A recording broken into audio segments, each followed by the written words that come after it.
യാക്കൂബ് നബി അലൈഹിസ്സലാത്തു വസ്സലാം ലോകത്തുനിന്ന് വിട പറഞ്ഞു പോകുമ്പോ അവസാനിപ്പിക്കുമ്പോൾ ഒരായത്ത് കൂടി പറയട്ടെ. പ്രവാചകനായ യാക്കൂബ് അലൈഹിസ്സലാത്തു വസ്സലാം തന്റെ മക്കൾ അടുത്തേക്ക് വിളിച്ചിട്ട് ചോദിച്ച ചോദ്യമുണ്ട്. ആ മക്കളെ ചേർത്ത് പിടിക്കുകയാണ്. അള്ളാഹുവിന്റെ പരലോകം എന്ന് പറയുന്ന ലോകത്ത് രക്ഷപ്പെടാൻ മക്കളെ നിങ്ങൾ എന്ത് ചെയ്തു, അല്ലെങ്കിൽ ഇനി എങ്ങനെയായിരിക്കും നിങ്ങളുടെ ജീവിതമെന്ന് അവരെ ഓർമ്മപ്പെടുത്തിക്കൊണ്ടാണ് യാക്കൂബ് നബി അലൈഹിസ്സലാത്തു വസ്സലാം ലോകത്തോട് വിട പറയുന്നത്. അം കുൻതും ശുഹദാ ഇദ് ഹലറ യാക്കൂബൽ മൗതു. യാക്കൂബ് നബി അലൈഹിസ്സലാത്തു വസ്സലാം അവിടുത്തെ മരണമാസന്നമാകുന്ന ആ സന്ദർഭം നിങ്ങൾ കണ്ടിരുന്നുവെങ്കിൽ, നിങ്ങൾ സാക്ഷികയായി ആയിരുന്നുവെങ്കിൽ എന്ന് തുടങ്ങിക്കൊണ്ട് അല്ലാഹു തആല പറയുന്നൊരു വാചകമുണ്ട്.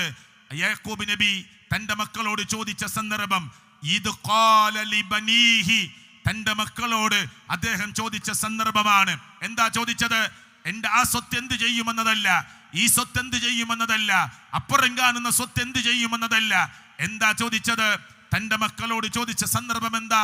മാ തഅബുദൂന മിൻ ബഅദി, മക്കളെ എന്റെ കാലശേഷം നിങ്ങളുടെ ആരാധന എങ്ങനെയായിരിക്കും, ആരെയായിരിക്കും നിങ്ങൾ ആരാധിക്കുക?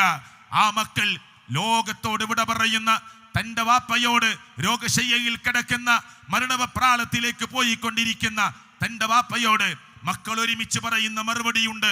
ഖാലു, അവർ പറഞ്ഞു, നഅബുദു ഇലാഹക വ ഇലാഹ ആബായിക ഇബ്രാഹീമ വ ഇസ്മാഈല വ ഇസ്ഹാഖ ഇലാഹൻ വാഹിദ. ഇവരുടെയൊക്കെ ഇലാഹാകുന്ന ഏകനായ അല്ലാഹുവിനെയായിരിക്കും ഞങ്ങൾ ആരാധിക്കുക. പോരാ, എന്നിട്ട് അവർ അവസാനിപ്പിച്ചത് എങ്ങനെ?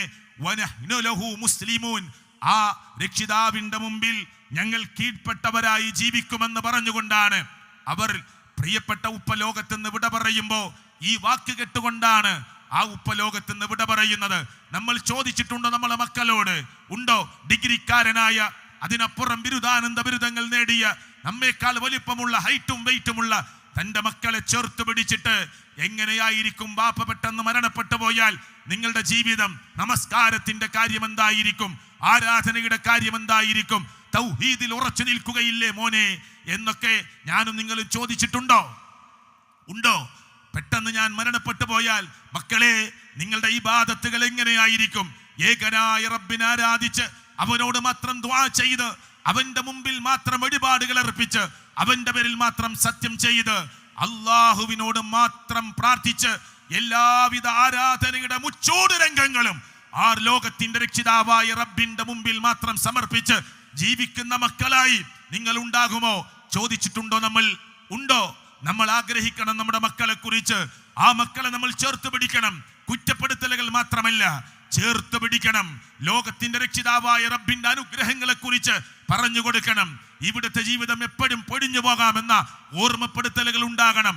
ഏറി വന്നാൽ 60-ന്റെയും 70-ന്റെയും ഇടയിലാണ് നമ്മുടെ ശരാശരി ജീവിതകാലം എന്നത് പ്രവാചക ഗുരുവര്യനായ മുഹമ്മദ് മുസ്തഫ സല്ലല്ലാഹു അലൈഹി വസല്ലം പറഞ്ഞത് ഞാനും നിങ്ങളും അവരെ ഓർമ്മപ്പെടുത്തി കൊടുക്കണം.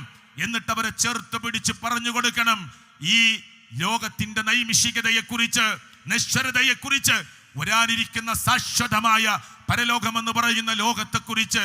എന്നിട്ട് അവരോട് ദീനീ കാര്യങ്ങൾ ചർച്ച ചെയ്യണം, ആഗ്രഹിക്കണം നമ്മൾ.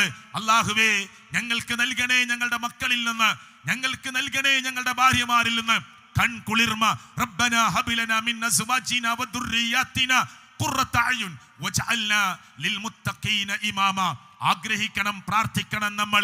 അല്ലാഹുവേ, എനിക്ക് വേണ്ടി ദുആ ചെയ്യുന്ന, എൻ്റെ കബറിടം സന്ദർശിച്ചാലും ഇല്ലെങ്കിലും യാത്രയിലും ബസ്സിലും ട്രെയിനിലും ഫ്ലൈറ്റിലും എവിടെയാകട്ടെ, ബിസിനസ് രംഗങ്ങളിലും കച്ചവട സ്ഥലങ്ങളിലും ഓഫീസുകളിലും ഒക്കെ ഇരുന്ന് ആഗ്രഹിക്കണം, എൻ്റെ മോൻ എനിക്ക് വേണ്ടി പ്രാർത്ഥിക്കുക. നമ്മൾ നമ്മുടെ വാപ്പാക്ക് വേണ്ടി ദുആ ചെയ്യുക, നമ്മൾ നമ്മുടെ ഉമ്മാക്ക് വേണ്ടി ദുആ ചെയ്യുക. വലദുൻ സ്വാലിഹുൻ യദ്ഉ ലഹു എന്ന പ്രയോഗം വന്നില്ലേ ഹദീസിൽ? ആ പ്രയോഗത്തെ നമ്മൾ അതേ ജീവിതത്തിന്റെ പ്രായോഗിക തലങ്ങളിലേക്ക് കിട്ടാൻ ആഗ്രഹിച്ചുകൊണ്ട് മക്കൾക്ക് ഉപദേശങ്ങൾ കൊടുക്കണം.